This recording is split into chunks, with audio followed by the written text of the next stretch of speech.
jueves en Consejo de Gobierno y siguiendo los criterios técnicos, suspenderemos todas las restricciones que son competencias del Gobierno de Canarias. ¿Qué tal a todos? Muy buenas tardes. Es el anuncio, uno de ellos, que ha dejado el discurso del presidente Ángel Víctor Torres, el final de esas restricciones vigentes hasta ahora en Canarias y que dependan de la comunidad a partir ya de este jueves. Eso, Marta Modino, buenas tardes, en un debate de la nacionalidad canaria que comenzaba con un minuto de silencio, Marta, por las víctimas de la guerra, pero en el que se han abordado otros muchos asuntos. Efectivamente, Paco, ha habido tiempo para todo en esa hora y media que ha empleado el presidente de Canarias para su discurso, en el que, como apuntos, ha hablado de los asuntos de actualidad, ha hablado de la crisis de Ucrania, las consecuencias para Canarias de La Palma, del informe de la pobreza de FOESA, también pues de muchos otros asuntos, como puede ser también la crisis sanitaria, y tampoco esquivó el asunto que tiene que ver con el giro en la política exterior del gobierno estatal con respecto a las intenciones de Marruecos con el Sáhara. Que la solución tiene que ser justa, duradera y bajo el auspicio de las Naciones Unidas. Cualquier propuesta que se ponga sobre la mesa, señorías, debe ser aceptada tanto por el Frente Polisario, legítimo representante del pueblo saharaui, como por el Reino de Marruecos. Pues a esta hora, desde este patio del Parlamento, lo van a poder comprobar enseguida, prácticamente no hay movimiento en los pasillos de esta Cámara Regional. La oposición aprovecha para perfilar sus intervenciones de esta tarde, pero antes de todo eso, ya todos los grupos han hecho una primera valoración de ese discurso del presidente Torres. Enseguida vemos los principales titulares. Y enseguida volvemos ahí a la Cámara Autonómica. Por cierto que Pedro Sánchez va a dar explicaciones en otra Cámara, en el Congreso de los Diputados, sobre este cambio de postura español frente a la situación del Sáhara. Lo confirmaba hace un rato la ministra portavoz del Gobierno tras un Consejo de Ministros que hoy ha dado luz verde a la planificación de la red eléctrica de transporte de electricidad hasta 2026 para impulsar las energías renovables. Se estima que va a generar cerca de 80.000 empleos hasta esa fecha en toda España. Continúa el asedio de las tropas rusas a Ucrania. Mariupol está siendo intensamente castigada con hasta el 90% de sus edificios destruidos. Los ataques no paran en otros puntos del país y en la capital se ha decretado toque de queda hasta mañana miércoles. Ya son 3,5 millones los desplazados. Algunos de ellos y ellas han encontrado consuelo aquí en Canarias. Como ellas, niñas y niños que han podido salir del país gracias al empeño de Araceli, la madre de acogida de Fuerteventura, que viajó hasta Polonia para traerlos hasta Canarias y sacarlos de la guerra. Igor y su hermana también acaban de llegar a Gran Canaria y ya están escolarizados. Fue un poco odisea, la aventura, porque no teníamos nada organizado, iba mi hermana y yo. El sector pesquero mantiene paros en contra del alto precio del gasoil, piden ayudas para paliar ese sobrecoste y lo que consideran su ruina, mientras los ganaderos aseguran que tienen pienso solo para un par de semanas más. Hoy, en el Día Mundial del Agua, miramos, como hacemos ahora mismo en directo, a nuestras presas y embalses en una tierra donde el agua es un tesoro, y lo hacemos tras un invierno bastante seco. En unos minutos volvemos hasta este embalse de Chira, en Gran Canaria.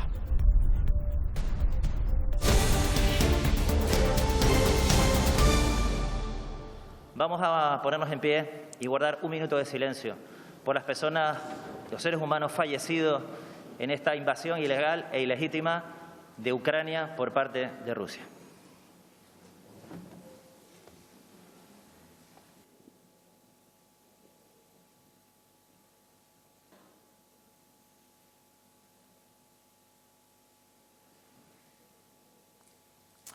Bueno, pues tal y como están viendo, con ese minuto de silencio por las víctimas de la guerra en Ucrania, arrancaba este debate del Estado de la Nacionalidad en un Parlamento que recupera la normalidad. Marta Modino, editora y presentadora del programa Parlamento, has estado tú siguiendo esta primera sesión de este debate que ha abierto el presidente de Canarias con una amplia radiografía, Marta, de la situación actual de Canarias. Y aún así, Paco pues no agotó las 2 horas de las que disponía, hizo esa radiografía que apuntas pues en el espacio de 1 hora y media, poco más de 1 hora y media, en el que entró además de lleno desde un principio en los temas de interés. Desde un primer momento habló de las consecuencias directas para Canarias y cómo solucionarlas, de la guerra de Ucrania, de la crisis sanitaria, del volcán de La Palma y muchas más cuestiones como la pobreza, ese informe de FOESA que también se conocía hace pocos días, y también de soluciones a la crisis sanitaria. Y con respecto al asunto que todos esperaban, que tenía que ver con la posición del Gobierno de Canarias ya en foro parlamentario, pues en este debate sobre el cambio de postura del Gobierno del Estado con respecto a la política con el Sáhara y el apoyo a Marruecos, pues también Ángel Víctor habló, además casi al principio del discurso. Vamos a escucharlo. Hay más gente trabajando, 824.000 personas. Hay una menor tasa de desempleo, un 18,9%.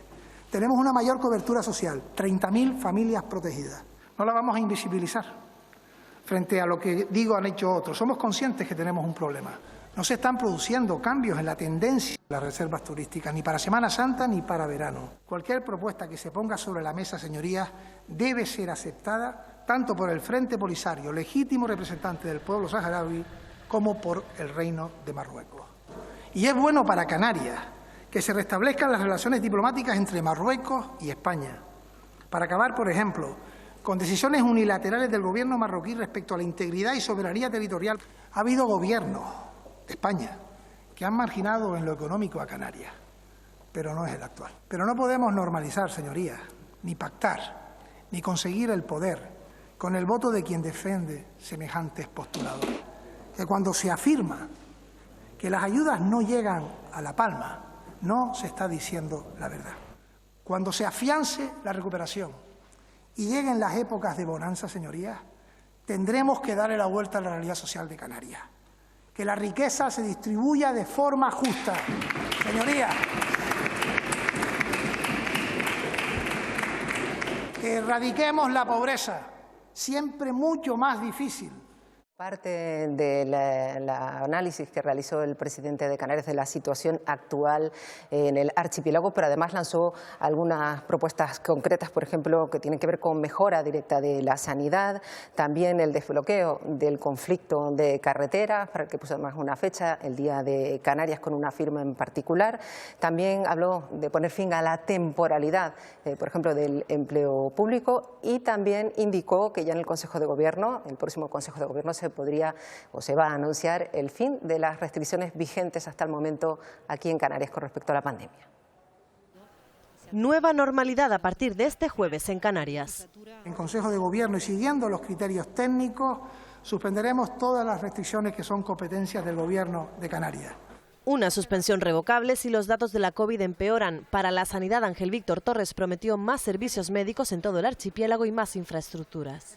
Con 342 nuevas camas hospitalarias que pueden incluso reconvertirse en camas UCI.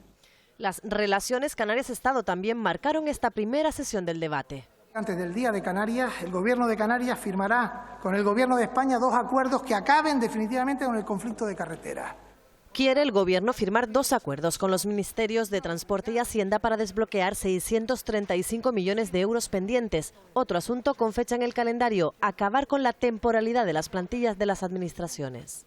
En el próximo mes de abril constituiremos una mesa de diálogo en la que estaré en la misma como representante del Gobierno para que estén los cabildos, los ayuntamientos, establezcamos objetivos comunes, procedimientos unificados. Y de forma coordinada con esas administraciones locales, el Gobierno también propone la ley del Sistema Público de Cultura para blindar su financiación. Al Pleno de la Cámara, Torres le pidió elevar una iniciativa al Congreso para que éste cambie la ley y se exija que todas las comunidades se impliquen en la atención a menores migrantes no acompañados. Bueno, ya ha llamado la atención, y lo apuntábamos desde la primera transmisión, el hecho de que la normalidad haya vuelto aquí a la Cámara Regional, como se ha visto, con pues todos los escaños ocupados por sus señorías, y también normal es, Antonio Hernández, pues esa reacción de los grupos políticos justo cuando el presidente pues termina su intervención. Ya los hemos escuchado.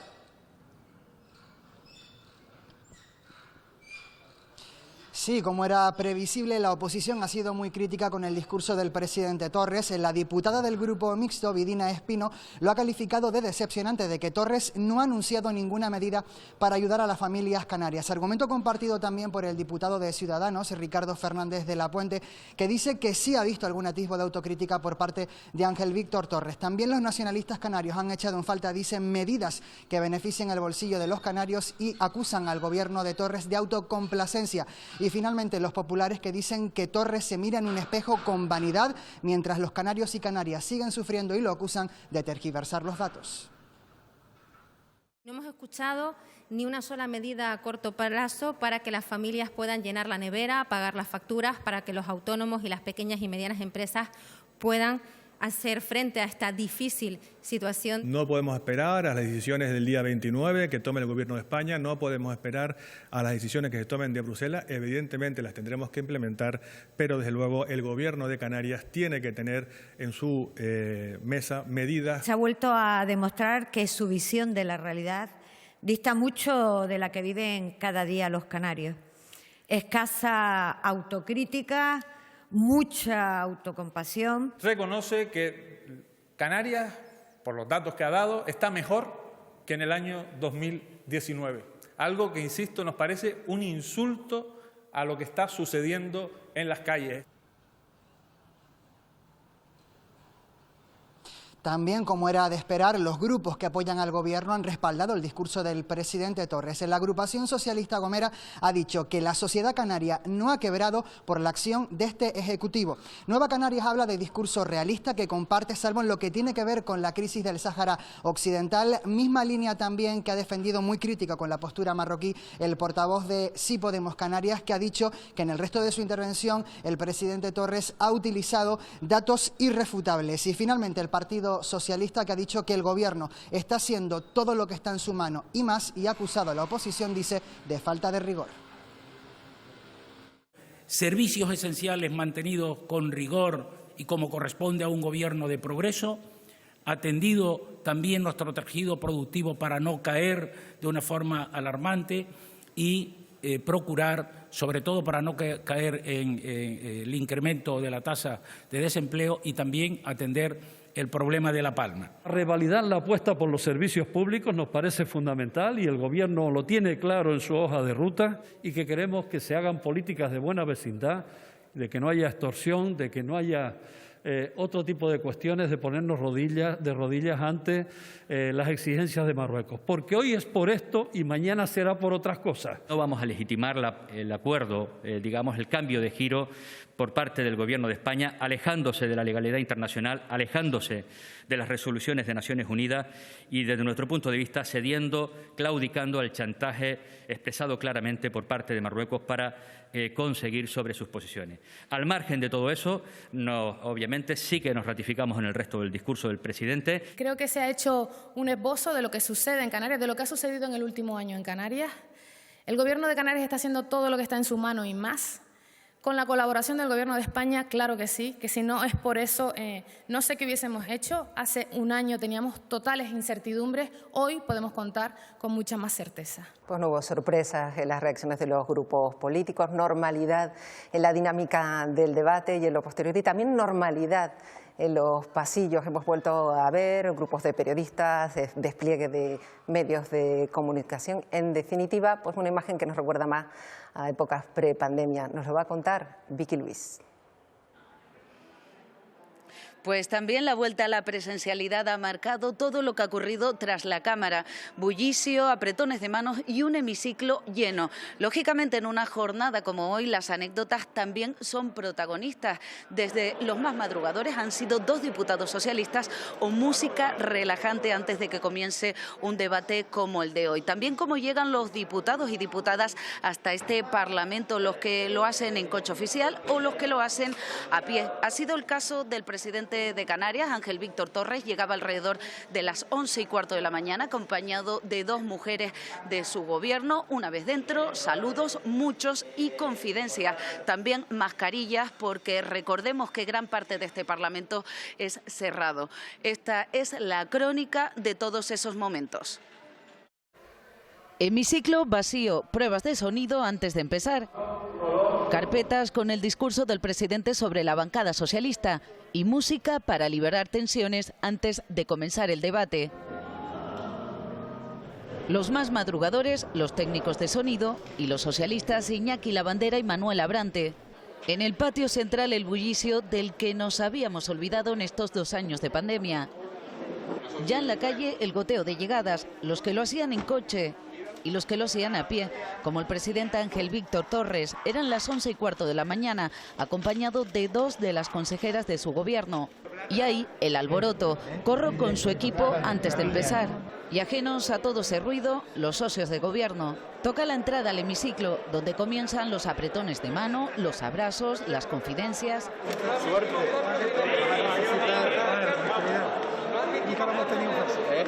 Como esta, el portavoz de los nacionalistas, José Miguel Barragán, le desea suerte. Ángel Víctor le responde que nunca lo han tenido fácil y él se lo confirma. Hechos los saludos, un repaso a que todo esté bien. Liberar tensiones crujiendo dedos, bien. Discurso en su sitio, bien. Y algún que otro cambio, como la colocación de la diputada Vidina Espino sentada en la bancada nacionalista. Y comienza el debate con un especial recuerdo a todas las víctimas de la guerra de Ucrania. A partir de aquí, la suerte ya está echada. Bueno, pues este es un debate ya sentado en la política canaria, pero para llegar hasta aquí han hecho falta 3 décadas, 30 años en los que además incluso pues se ha cambiado el nombre. Isabel Baeza. Pues sí, Marta, porque esta figura comenzó llamándose Debate sobre el Estado de la Región y tras una reforma del Estatuto de Autonomía de Canarias se acabó denominándose con su nombre actual, Debate del Estado de la Nacionalidad Canaria. Este debate está claramente inspirado en el debate sobre el Estado de la Nación y de hecho lo tienen la mayor parte de las autonomías. Pretende ser un elemento de discusión política y pública del programa de gobierno del Gobierno de Canarias y también fijar la acción política del resto de los grupos parlamentarios que conforman la Cámara Regional. Aquí en Canarias este debate se celebra desde el año 92. Con la presidencia de Jerónimo Saavedra, pero se han sometido a él hasta 7 presidentes autonómicos. Solamente se ha interrumpido en el año 2020, el primer año de la pandemia, con motivo del confinamiento. Hay que decir que en este debate se aprueban siempre, cada año, las propuestas de resolución, pero según los juristas no tienen elemento jurídico vinculante y depende su aplicación de la voluntad política del gobierno de turno. Que apenas hemos sobrepasado el primer año de legislatura. Jerónimo Saavedra en octubre de 1992 fue el primer presidente canario en intervenir en un debate sobre el estado de la nacionalidad canaria. Fue en la segunda legislatura en la que presidió el gobierno de Canarias y entonces se le denominaba Debate sobre el estado de la región. Pero por esta tribuna del Parlamento Regional hemos visto en los últimos 30 años a 7 presidentes. A Saavedra le siguió Manuel Hermoso, Román Rodríguez, Adán Martín, Paulino Rivero, Fernando Clavijo y Ángel Víctor Torres. Todos ellos han afrontado este debate sobre la situación política de Canarias. Es un debate político y que realmente aquí no se aprueban leyes, no se aprueban normas jurídicas, no se nombran cargos públicos, sino es simplemente un análisis, una especie de examen. Un debate que se celebra siempre en el Pleno del Parlamento de Canarias del mes de marzo o en febrero si es año de elecciones. Solo se ha dejado de celebrar en 2020, en el primer año de la pandemia. En 2021 se retomó modificando el reglamento para que los diputados pudieran votar adaptándose a la crisis sanitaria. Esa reforma que existió en el reglamento, que efectivamente fue rápida, tiene como única finalidad propiciar la participación de forma telemática. El cambio de nombre se produce con la reforma del Estatuto del 96. Esta cita parlamentaria está inspirada en el debate sobre el Estado de la Nación. Hacen un debate a nivel autonómico de lo que se venía haciendo en el Estado. Un debate que en definitiva es un escaparate anual de la situación de las islas y de la acción del Gobierno. Bueno, pues de momento aquí hay tranquilidad, el hemiciclo está vacío, pero a partir de las 4 de la tarde se retoma la segunda parte del primer día de debate con las intervenciones de los grupos de la oposición, que ya más o menos Paco Luis pues, ha marcado pues, por dónde irán los discursos de esta tarde, que les vamos a transmitir a partir de las 4 menos 5 de nuevo con ustedes aquí desde el Parlamento de Canarias. Gracias, Marta. Será aquí en la tele, también en la radio pública y el equipo Parlamento que hace especial seguimiento de todo lo que ocurra durante estos próximos días. Hoy se ha celebrado también Consejo de Ministros. Se ha hablado, por ejemplo, de la factura de la luz, de las energías renovables, sin olvidar ese conflicto, ese tema que ha estado muy presente en el Parlamento canario sobre el Sáhara, que el Gobierno dice, Elena Armeló, que se ha llevado con discreción diplomática. Sí, el Gobierno ha dado luz verde a la planificación de la red de transportes de electricidad. La ministra de Transición Ecológica asegura que este plan se prevé que se prolongue hasta 2026 y que se ahorren 1.600 millones de euros anuales. El objetivo es aumentar la producción de energías renovables y maximizar la utilización de la red eléctrica ya disponible. Además, la portavoz del Gobierno ha asegurado que el presidente del Gobierno comparecerá en el Congreso de los Diputados para informar sobre el nuevo marco de las relaciones con Marruecos. Un marco que dice que llevan meses trabajando y que aportará estabilidad al país. Esta comparecencia tiene previsto que se realice el próximo miércoles. La diplomacia requiere de tiempos y en ocasiones de discreción, y es así como el Gobierno ha trabajado un acuerdo que sin duda es una buena noticia para España. El presidente del Gobierno comparecerá en el Congreso de los Diputados para dar cuenta, como les decía, de las conclusiones del Consejo Europeo, que esperemos sean positivas para nuestro país, de la cumbre de la OTAN, del Plan de Respuesta Nacional y también de ese nuevo marco de relaciones con Marruecos. Nuevo marco de relaciones con Marruecos es la versión oficial del Gobierno. La comunidad saharaui en Lanzarote se ha mostrado sorprendida y decepcionada también tras conocer esta decisión del Gobierno de España de apoyar la propuesta de Marruecos para esa autonomía del Sáhara. Los saharauis creen que la decisión unilateral del presidente del Gobierno de apoyar a Marruecos nace desde la oscuridad sin saber muy bien a qué intereses obedece. El Sáhara no es de Pedro Sánchez, no es de España. No es de nadie, es de los saharauis. Y quienes tienen derecho a decidir qué quieren ser son los saharauis. Por eso llevamos 47 años esperando un ansioso referéndum. Los saharauis califican de hipócrita al Gobierno de España, que condena al invasor ruso en Ucrania, pero con Marruecos emplea otra vara de medir. Actualmente en la guerra de Ucrania se defiende la integridad y los derechos humanos y el derecho internacional del pueblo ucraniano contra la invasión rusa, y al mismo tiempo Pedro Sánchez, que hace estas declaraciones al otro sentido en el conflicto del Sáhara, apoya al invasor marroquí. El viernes la comunidad saharaui en Lanzarote se concentrará para mostrar su repulsa por el apoyo que Sánchez ha dado a Marruecos en el conflicto. Por cierto, que otro detalle, el Gobierno de España rechaza dar información sobre los traslados de migrantes desde Canarias hasta Marruecos, aunque fuentes policiales ya confirmaron que hoy martes se llevaría a cabo ese primer vuelo desde Gran Canaria hasta Rabat. Un máximo de 20 personas, cada migrante acompañado por 2 agentes de la Policía Nacional, serán devueltos en cada uno de esos vuelos. Es la primera vez que se realiza una deportación desde abril de 2021, cuando Marruecos cerró su frontera argumentando medidas sanitarias por la pandemia. En esos 12 meses, más de 20.000 personas llegaron en patera hasta Canarias, la mayoría de ellos desde las costas marroquíes. La mitad de ellos son de nacionalidad alauí.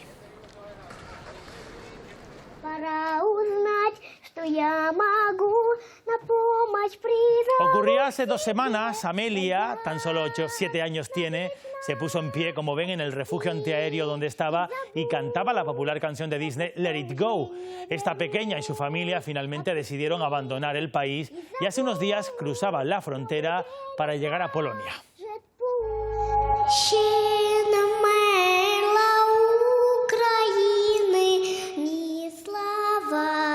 Cambio de escenario ante miles de personas. Amelia ha cantado, como están viendo, el himno de Ucrania en un concierto benéfico. Además, la pequeña iba vestida con el traje blanco tradicional de su país, de Ucrania. El evento Juntos por Ucrania recaudó fondos para atender a los millones de refugiados que ha dejado la guerra. Amelia, su abuela y sus hermanos están en Polonia desde el 9 de marzo. Sus padres se quedaron en Kiev en plena guerra.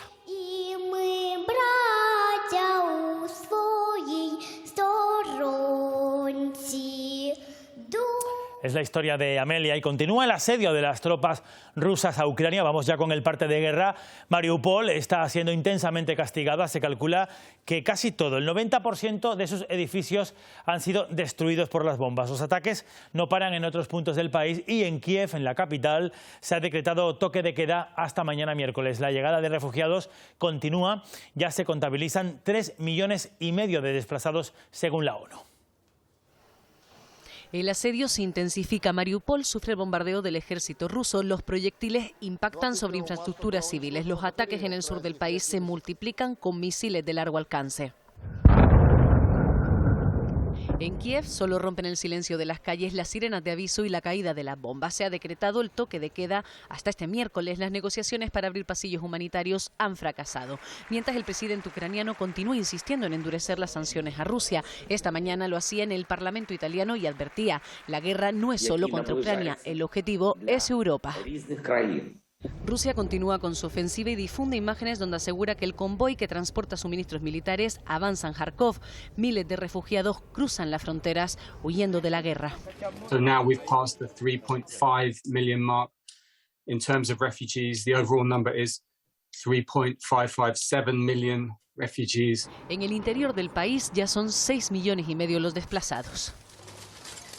Pues con ellos nos quedamos, los desplazados, porque a Canarias, en concreto al municipio Gran Canario de Santa Lucía de Tirajana, llegaban hace apenas 3 días 2 hermanos ucranianos y su madre también. La familia canaria de acogida viajó hasta Cracovia para ese reencuentro y el traslado posterior hasta Canarias. Igor es un niño ucraniano que ha venido en 4 ocasiones a Gran Canaria gracias a un programa de acogida. Mi familia nos había apoyado, a mi hermana y a mí, con la acogida de Igor, tanto en Navidades como en verano. Pero ahora, desde que estalló la guerra, evidentemente, ni se lo pensaron. Está guapo, muy bien. Sí. Igor ya tiene incluso amigos en la isla y su hermana se está adaptando a su hogar de acogida. La que más le cuesta, evidentemente, es su madre, porque su madre le han quitado todo su entorno. No sabe español, le han quitado su rutina, su trabajo, su día a día. Desde que estalló la guerra en Ucrania, estas 2 familias estuvieron en permanente contacto hasta poder llegar a la isla gracias a la ONG con la que colaboran y la Concejalía de Solidaridad de Santa Lucía. Nos desplazamos hasta Cracovia, fue un poco odisea la aventura porque no teníamos nada organizado, iba mi hermana y yo. Las primeras horas estaban felices, pero no tenían la alegría todavía. Este martes han escolarizado a estos niños ucranianos y la familia ya tiene cita para tramitar la orden de protección.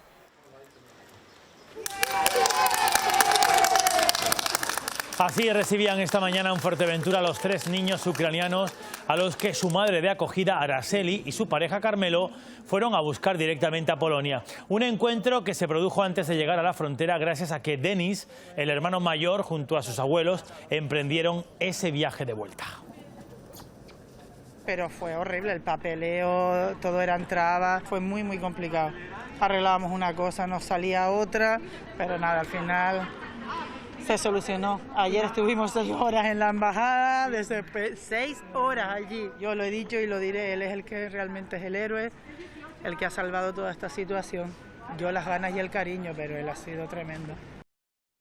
Lejos de su país y sin posibilidad todavía de regreso, Cruz Roja está atendiendo a los ucranianos alojados con nosotros en Canarias y que necesitan todo el apoyo posible mientras continúe la incertidumbre de la guerra. Canarias abre sus puertas a los ciudadanos ucranianos que huyen de la guerra. En Tenerife se han habilitado 2 hoteles para acoger a los refugiados y Cruz Roja los está atendiendo para cubrir sus necesidades básicas. Tenemos 574 personas, de las cuales 335 aproximadamente son los que tenemos alojados en 2 hoteles en el Puerto de la Cruz. Están recibiendo apoyo psicológico y clases de español, además de otros servicios básicos para que puedan integrarse mejor. Y ayudándoles también en que generen todos los papeles que necesitan para su incorporación a la sociedad, ¿no? Ahora el objetivo es tratar de escolarizar a los menores. Tenemos 102 niños en los hoteles, pero escolarizados todavía no. Desde Cruz Roja tratan de proteger sus derechos civiles y los asesoran para legalizar su estancia en el país. Estamos hablando de solidaridad. La ayuda humanitaria permite en estos momentos mitigar de alguna manera los efectos de la invasión rusa entre la población. La ONG HambreCero.es está liderada por el canario Álvaro Cuadrado. Lleva desde el comienzo de la guerra en primera línea de acción.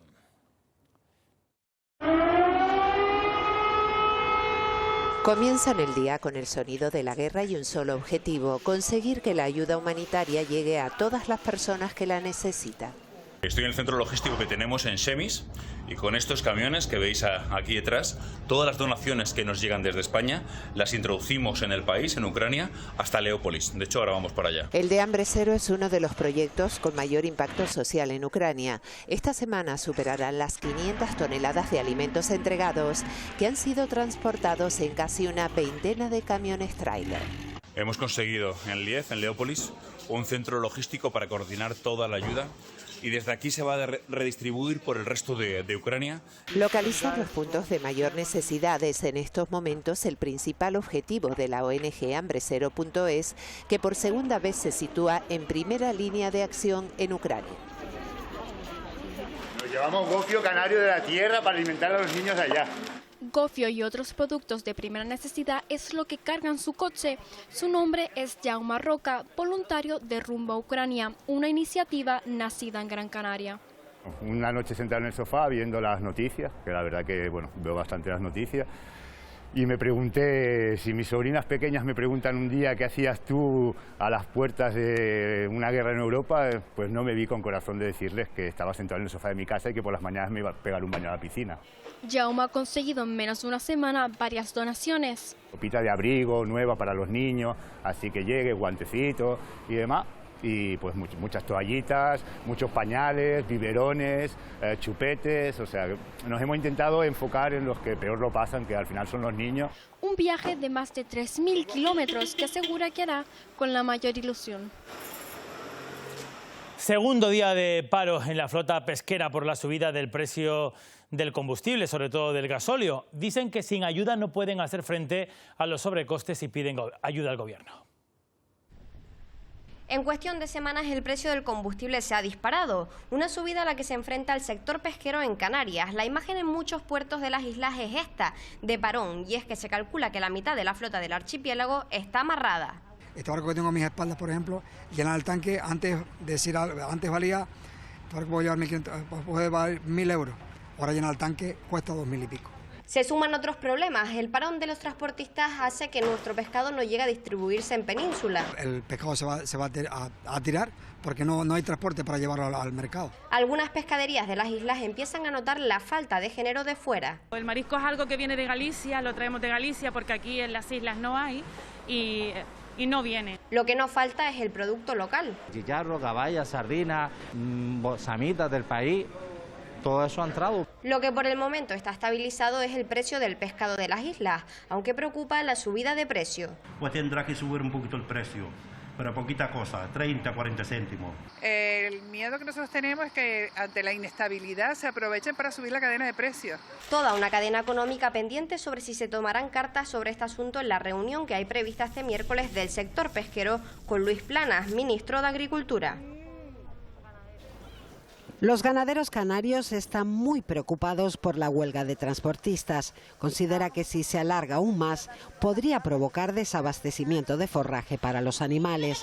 Algunos solo tienen alimento para 3 semanas y el gobierno ya se plantea otros mercados. La ficha del REA, del régimen específico de abastecimiento, permite exportar de terceros países con ayuda para que tengan descuento en esas materias primas. Tendríamos que irnos a mercados como el argentino o el brasileño para traer esos productos que necesitan nuestra ganadería. Los transportistas del archipiélago también temen repercusiones en la exportación. Todo lo que se exporta, sobre todo el plátano, cuando llegue a Península estará bloqueado porque no habrán camiones para repartir esos plátanos que llegan a la península. Mientras la plataforma del transporte mantiene la huelga a pesar del ofrecimiento del Gobierno de España de subvencionar con 500 millones el gasóleo profesional.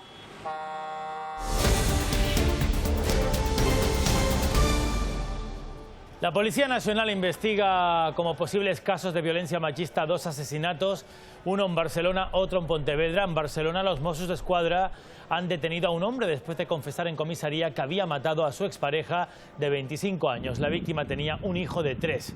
Hoy se ha guardado ese minuto de silencio que han visto en su memoria. Mientras en Pontevedra también ha ingresado en prisión, este es el momento, prisión sin fianza al supuesto autor de la muerte de una mujer que fallecía atropellada la semana pasada. De vuelta aquí en Canarias, Las Palmas de Gran Canaria ha comenzado hoy el juicio contra 4 hombres para los que se piden penas de entre 9 y 11 años de cárcel por abusar sexualmente de una turista. Durante la sesión, la jueza ha tenido que pedir a la defensa que se moderara en el tono de sus preguntas. La Fiscalía asegura que los 4 hombres aprovecharon que la joven se encontraba ebria para abusar de ella. Su compañero de viaje, que la perdió de vista durante varias horas, ha explicado por videoconferencia que cuando se reencontró con ella la vio muy asustada. Estaba gritando su nombre y ahí lo vi, ella viniendo corriendo por como unos balcones por parte fuera del centro. Ahí venía corriendo ella. La mujer, que no reside en España, se ha tenido que enfrentar a las duras preguntas que le planteaba la defensa de los acusados. ¿La braguita que llevaba era de encaje o era de algodón? Si vino a España a divertirse y dentro de la diversión se incluía el buscar sexo. Ella se bajó las bragas en algún momento. Y fueron constantemente reprendidos por la jueza Pilar Parejo. Que si no, ya le voy a empezar a declarar impertinente las preguntas. Estoy conteniéndome desde hace bastante tiempo. Y yo se lo agradezco. Impertinente. Durante la sesión se ha visualizado un vídeo en el que se veía cómo la joven empujaba al principal acusado y cómo el resto vigilaba mientras los otros se acercaban al punto donde ella estaba semi-inconsciente y, según asegura la Fiscalía, la violaban por turnos. Buenos días. Bueno, ya saben, lo anunciaba hoy el presidente de Canarias, Ángel Víctor Torres, que las restricciones sanitarias que dependen del gobierno canario acaban a partir de este jueves. Sobre la pandemia, Canarias es la comunidad autónoma con mayor presencia de la variante Omicron sigilosa. Para Amos García, no afecta negativamente dado el alto índice de vacunación que tenemos en las islas. El jefe de epidemiología del Servicio Canario de Salud se ha referido hoy también a la retirada de las mascarillas en interiores. Empezar a hablar de quitarnos las mascarillas debe estar claramente vinculado a cómo esté la situación de la pandemia. Si la pandemia ya se estabiliza en valores razonables y al mismo tiempo tenemos constancia de que se ha roto la circulación del virus, yo creo que es el momento de empezar a hablar de después de quitarnos las mascarillas en interiores. Gran Canaria va a contar con más de 1.500 nuevas plazas para la atención a la dependencia. Esta es la previsión que maneja el Cabildo para los próximos 2 años, en los que se va a acondicionar centros como el antiguo hospital psiquiátrico o también el Colegio de los Salesianos, que está en Guía. El 30% de la población de Canarias será dependiente dentro de 20 años. El envejecimiento demográfico aumenta la demanda de unas plazas que ya hace años que escasean. En Gran Canaria, el Cabildo espera cubrir las necesidades actuales con 1.516 nuevas vacantes, algunas ya disponibles, como las ampliaciones del Sabinal, Hoya del Parrado o La Aldea. Atender esta realidad desde los poderes públicos, proporcionando una atención pública de calidad y económicamente accesible a las personas que tienen algún tipo de dependencia, es una imperiosa necesidad para avanzar hacia una sociedad más justa y más igualitaria. En Guía, este antiguo Colegio de los Salesianos se reconvertirá en residencia con 60 plazas y en Las Palmas de Gran Canaria la reconversión del antiguo psiquiátrico permitirá ofrecer otras 1.200 residenciales y 50 de día. Es un plan que avanza en un tiempo reducido para ser un plan tan ambicioso y en una época tan difícil como la que nos ha tocado lidiar desde la administración pública, que es la época del COVID. El Plan Insular de Infraestructuras Sociosanitarias espera cerrar en 2024 con un aumento del 65% en plazas residenciales. En la comunidad autónoma de Valencia, una nueva borrasca con temporal de lluvia ya ha comenzado a provocar lo que están viendo, las primeras inundaciones. Una de ellas ha provocado el cierre marítimo de los puertos de Valencia y de Sagunto. Además, está causando desbordamiento de varios ríos y barrancos. En algunos municipios se han llegado a registrar más de 240 litros metro cuadrado. Y sigue lloviendo en esa parte de la península, agua que en Canarias ha caído, la verdad, poca este invierno. Hoy, en el Día Mundial del Agua, vamos a mirar a las presas y a los embalses de Canarias que están. Elena Díez, muy buenas tardes de nuevo. Elena, con el agua justita para cubrir las necesidades hasta finales de año. Sí, aunque hemos tenido episodios de lluvia durante este invierno, no han sido suficientes para llenar tan siquiera la mitad de las presas de las islas. Aquí en Gran Canaria el total de las presas apenas llega a un 23%. Si nos fijamos en presas como esta, la presa de Chira, una de las más importantes de la isla de Gran Canaria, está muy por debajo de su capacidad. Apenas tiene un 16% de agua. Y algunas, también como la de Fataga, no llegan apenas al 1%. Misma situación se vive en la isla de La Gomera. Si no llueve en los próximos meses en Agulo y Vallehermoso, hay agua para llegar hasta finales de verano y en San Sebastián hasta el mes de octubre. Este mes acaba lo que se considera la temporada de lluvias y según los expertos no parece que se vaya a captar mucha agua más. A pesar de estar rodeados de mar, en Canarias el agua también es un bien escaso. Para autoabastecernos en el día a día contamos con 3 recursos hídricos: las aguas de producción industrial por medio de depuradoras de las aguas residuales, las subterráneas extraídas de pozos, manantiales o fuentes naturales y las aguas superficiales, las procedentes de las precipitaciones que son captadas en embalses o presas. Estas últimas solo resultan de gran eficiencia solo en 2 de todas las Islas Canarias. Gran Canaria y La Gomera reúnen condiciones geográficas y también de composición del suelo que hace que el agua se pueda permeabilizar y con simplemente un muro pues se puedan contener las aguas. Bueno, en otras islas la estructura geológica es más permeable y hace que no se retengan las aguas. La Gomera cuenta con 37 presas y Gran Canaria con 167. 69 de ellas están consideradas como grandes presas. La de mayor tamaño es la de Soria, con una altura de 120 metros, con capacidad para más de 32 millones de metros cúbicos de agua. Nunca ha llovido tanto como para llenarse. La precipitación ha ido bajando considerablemente con el paso de los años. Hemos vivido pues hace escasos 3 años una sequía muy importante que obligó incluso que la isla de Fuerteventura se declarase en emergencia hídrica. Señales que da el cambio climático: cada vez llueve menos y la frecuencia es menor. En Canarias el 58% del agua se destina al uso agrícola, que proviene de los embalses y presas. La desalación y aprovechar de forma eficiente cada gota de agua será fundamental de cara al futuro. Bueno, y a eso vamos, porque el agua es un recurso. Estamos acostumbrados a abrir el grifo en casa y que salga toda el agua que deseamos, pero hay que ahorrar y aprovechar cada una de las gotas. Los canarios consumimos casi 3 veces más de agua al día de lo que estipula la Organización Mundial de la Salud. Una situación que se podría revertir desde casa, llevando a cabo medidas tan sencillas como cerrar el grifo mientras fregamos, poner la lavadora con carga completa o usar un vaso para enjuagarnos tras el cepillado. Utilización de difusores de aire para ahorrar agua, controlar las presiones. Si tenemos equipos de filtrado, también tendríamos que saber que se puede reutilizar el agua para riego y así llevaría menos consumo. Sin embargo, ¿sabemos qué hacer para detectar una fuga en casa? La mayor parte de las fugas se suelen ocasionar en los circuitos de agua caliente.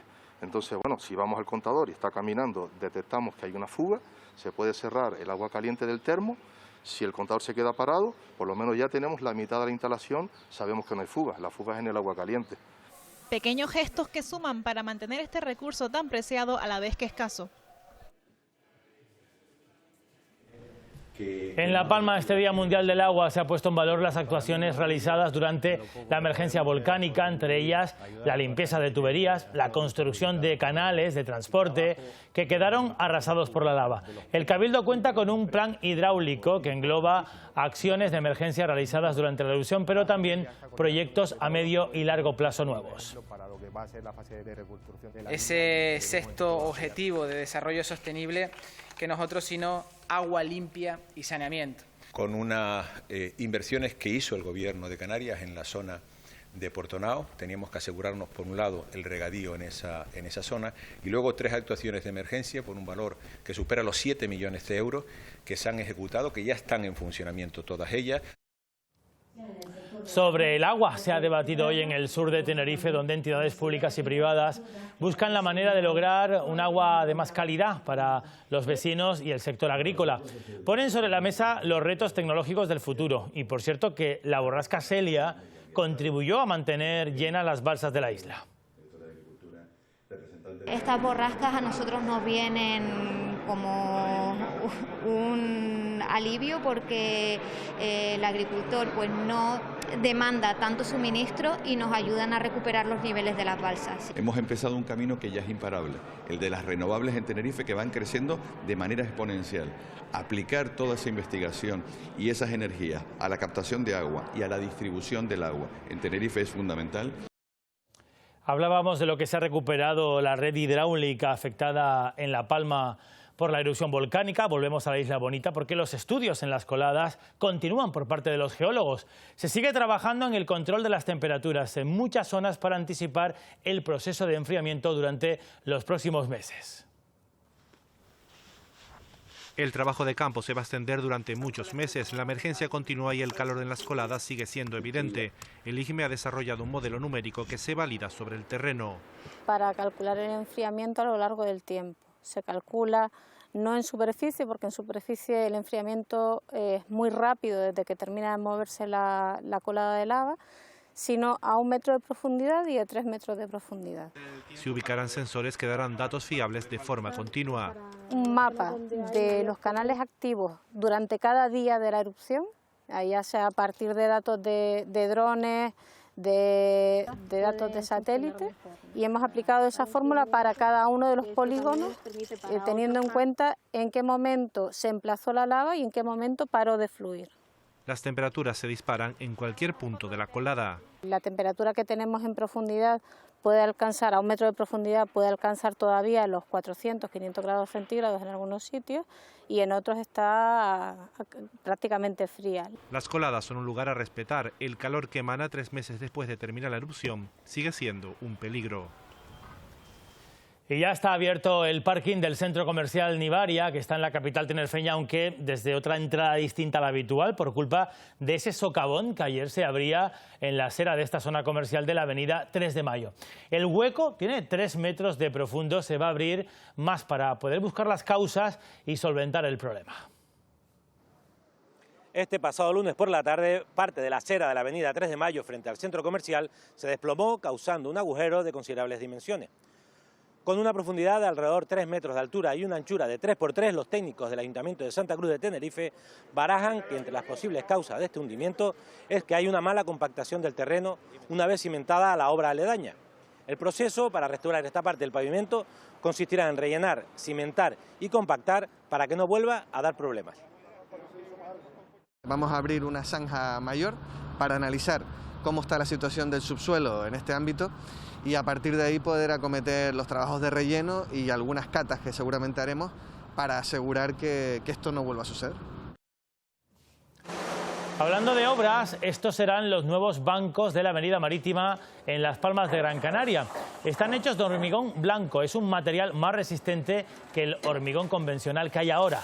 Esas estructuras no se cambiaban desde los años 80 del siglo pasado y según el alcalde de la ciudad su mantenimiento suponía un coste muy elevado. Las obras ya han comenzado para instalar más de 900 bancos como este en los próximos meses con un presupuesto total de 700.000 euros. Para hacer una inversión, arreglarlos por completo todos, cambiarlos por completo todos y tener unos bancos que duren ya décadas sin tener que estar gastando dinero por tener que repararlos constantemente, sino con un hormigón blanco, no pintado, que no tenga que cada vez que hay un golpe tener que ir a pintarlo, sino que aguante porque ya la estructura de hormigón es blanca directamente. Proteger la flora de La Gomera, reserva de la biosfera, es el objetivo del control y la erradicación del rabo de gato. Es una especie vegetal invasora con una gran capacidad de reproducción y que supone un daño para los ambientes naturales si no se llevan a cabo campañas como la que se realiza ahora mismo en la isla. El rabo de gato, ante su aparente inocua existencia, es una de las principales especies exóticas invasoras con las que cuenta La Gomera. Se trata de una planta hermafrodita con germinación continuada a lo largo del año. Tiene una alta capacidad de reproducción por semilla, es capaz de resistir a los cortes, al fuego, al pisoteo y también a muchos herbicidas. Que pueda crecer en cualquier suelo y en cualquier ambiente la convierte en una planta invasora altamente nociva para los ambientes naturales. Una actuación desde la cabecera de los barrancos hasta la desembocadura, prestando atención en los diferentes espacios naturales protegidos presentes en la isla. Una metodología muy minuciosa, la cual consiste en la eliminación de las picas de floración, su posterior embolsamiento y las movemos a un punto acotado donde se ahoga la semilla durante un tiempo. Un trabajo de control y erradicación que por primera vez se centra exclusivamente en esta especie, para el que se destinan algo más de 670.000 euros. La montaña y el campamento de Juapira en el Hierro es un lugar de interés patrimonial y turístico, pero está en mal estado, según denuncia la oposición del Ayuntamiento de la Frontera. El consistorio asegura que ya hay un proyecto de rehabilitación y que está en manos del Cabildo. Es la montaña de Juapira y su campanario en el Valle del Golfo. Se puso ahí para que las campanas se oyesen en todo el valle, ¿no? No se podía poner junto a la iglesia porque entonces no se oía. Había uno viejo que ya estaba muy deteriorado y entonces en 1957 al 61, con aportación de los vecinos de aquí, más los inmigrantes de Cuba y de Venezuela, se construyó este. La oposición en el Ayuntamiento de la Frontera pide un mejor cuidado de este lugar. El consistorio dice que elevó al Cabildo un proyecto de trabajo. Desde HI y Unión Frontera lo que estamos solicitando al Ayuntamiento es que, bueno, pues que mantenga, que cuide nuestro patrimonio. Las paredes, los muros del campanario pues presentan importantes desperfectos y parte de los escalones se han derrumbado. Estábamos dispuestos a ejecutar unas mejoras y entonces desde el Cabildo se prohibieron por lo que pudiera suponer de afección al patrimonio. Una valoración negativa matiza conforme al Plan Insular de Ordenación del Territorio, mientras que Patrimonio del Cabildo responde que el informe de conservación y mantenimiento es favorable, con puntualizaciones sobre la accesibilidad. Hay una asociación nacional, se llama Hispania Nostra, que tiene por objetivo la salvaguarda del patrimonio cultural de España. Estos días ha vuelto a colocar en el mapa Canarias porque ha incluido en su lista roja un molino de agua de Gran Canaria único por sus características. Se lo vamos a mostrar.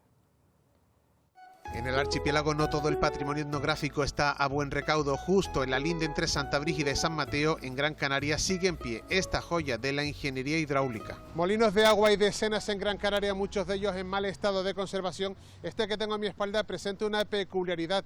Tiene un salto de agua de más de 30 metros, será el más grande de Gran Canaria.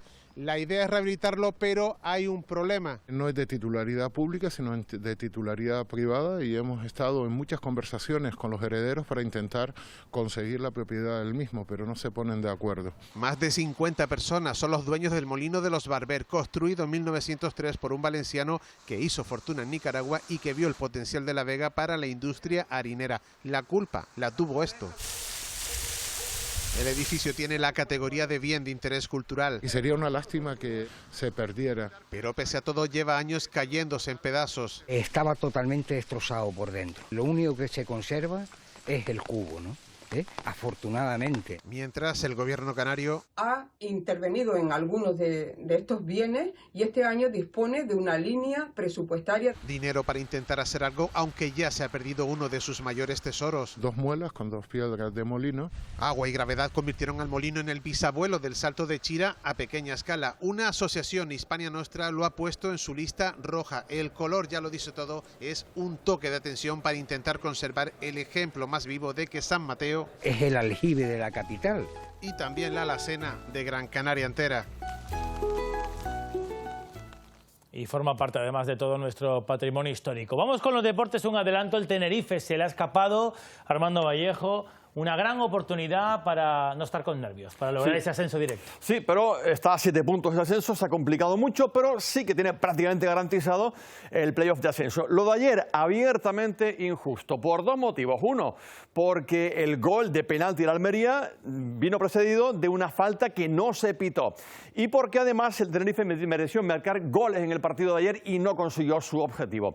En la Unión Deportiva Las Palmas veremos después, porque ya se aparca el objetivo del playoff. Eso ha liberado a los jugadores. El club trabaja desde hace 3 semanas con la plantilla, con un psicólogo, con varias claves que después repasaremos. Y escucharemos las primeras palabras de Artem Pustovoy, el jugador ucraniano del Gran Canaria de baloncesto, después de que haya sido invadido su país por Rusia. Él tiene como chaleco antibalas mental el baloncesto, así lo ha explicado. El deporte que siempre ayuda. Eso es. Armando, gracias. Enseguida toda la actualidad deportiva. Lo dejamos nosotros aquí, minutos antes de las 4, volveremos a conectar disfrutar toda la tarde con ese debate del estado de la nacionalidad desde el Parlamento de Canarias y luego tendrán debida cuenta de todo lo que ocurra en la Cámara y del resto de la actualidad, como siempre, a las 20:30 en el Telenoticias 2.